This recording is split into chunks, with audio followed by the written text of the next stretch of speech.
चलिए आप सभी को राम राम। छोटा छोटा जुड़ रहे हैं सभी बच्चे और आप लोग समझ रहे हैं सनातन धर्म का बारे में, वेद क्या है, जीवन क्या है, लक्ष्य क्या है, उद्देश्य क्या है। तो धीरे धीरे मैं आप लोग को बताऊंगा।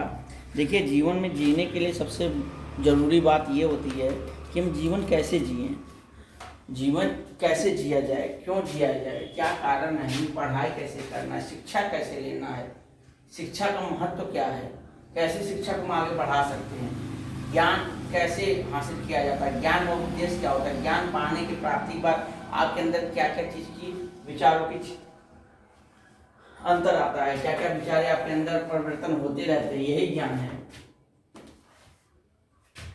तो आज 26 जुलाई बुधवार दिन है, पक्ष शुक्ल पक्ष चल रहा है। ये पक्ष दो होते हैं, कृष्ण पक्ष और शुक्ल पक्ष। 15 दिन का कृष्ण पक्ष चलता है, 15 दिन का शुक्ल पक्ष चलता है। कलयुग में 5125 साल। ये कैलकुलेट होता है विक्रम संवत 2080। पूरी दुनिया सबसे आगे हम ही लोग हैं, पूरी दुनिया सबसे आगे हम लोग 2080 चल रहे हैं। अगर हम विक्रम संवत देखें, अंग्रेजों का कैलेंडर देखें, उसमें 2023 चल रहा है। सबसे आगे हम लोग का कैलेंडर है।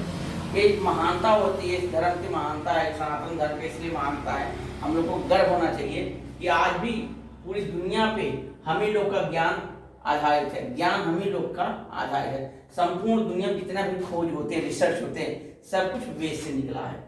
तो हम पढ़े थे पिछली बार वेद। थोड़ा सा मार्केट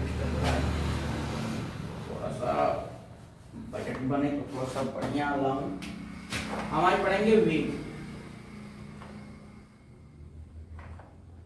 वेद इसके पिछले वाले में हम लोग देखे थे वेद क्या था, क्यों था, कैसे था।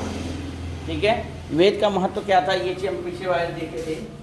वेद को जानने का कारण क्या था, धर्म क्या है, ये सब चीजें। तो वेद से निकले गए जो सनातन धर्म क्या था उसके बारे में लोग समझे थे।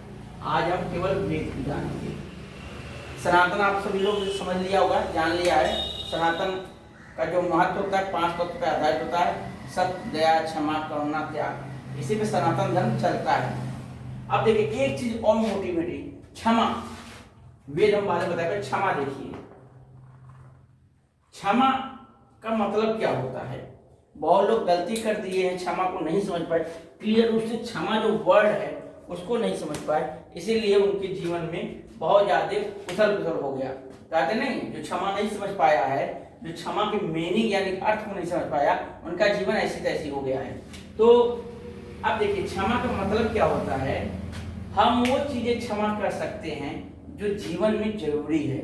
हम हर चीज क्षमा नहीं कर सकते। जैसे एग्जाम्पल ले लीजिए, आपके घर में अगर कोई भूख से पीड़ित है, अगर वो कुछ अन्न चोरी किया है तो वो क्षमा योग्य होता है। किसी के सहारा है और झूठ बोल के किसी 1000 लोगों की जान बचा रहा है, वो क्षमा योग्य है। किसी निर्दोष को अगर अपनी इच्छा के लिए कुछ अन्न वस्त्र चोरी किया, वो क्षमा योग्य है। क्षमा का मतलब होता है जो जरूरत होने पर इंसान कर्म किया हो, वो क्षमा योग्य है। और क्षमा उन्हें किया जाता है जो सुधर सकते हैं, सबको नहीं। जैसे कोई रेप करके आया हो, उसे क्षमा नहीं किया जा सकता। रेप करने वाला, बलात्कार करने वाला इंसान को कभी क्षमा नहीं किया जा सकता। अगर आप उसको क्षमा का इस्तेमाल करेंगे तो आने वाले युग में, आने वाले समय में वो 1000 बलात्कार करेगा। तो क्षमा वर्ड कहीं कहीं पे नहीं यूज होता है, कहीं कहीं पे नहीं लगा जाए। अगर जो लोग लगा देते हैं उनका जीवन, मतलब कहते हैं ना, सरकार देश समाज सबका जीवन खा जाते हैं।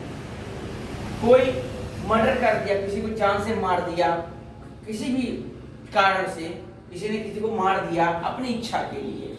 मान लीजिए कोई जमीन विवाद है, कुछ भी हुआ है, किसी ने किसी को मार दिया, वहां मारने पे वो क्षमा योग्य नहीं है। ठीक है। अब कोई चोरी कर रहा है, ठीक है, कोई किसी का रेप कर रहा है, रेप के दौरान अगर उस व्यक्ति को जो रेप कर रहा है उसको मार दिया गया, उसमें भी क्षमा का योग्य नहीं है, उसका दंड उसे मिलना चाहिए। तो कुछ चीजें ऐसी होती हैं जिसको क्षमा नहीं किया जा सकता। इस जैसे एग्जाम्पल ले लीजिए, अपने पृथ्वीराज चौहान जी थे, चौहान जिन्होंने युद्ध हुआ था चौहान जी का।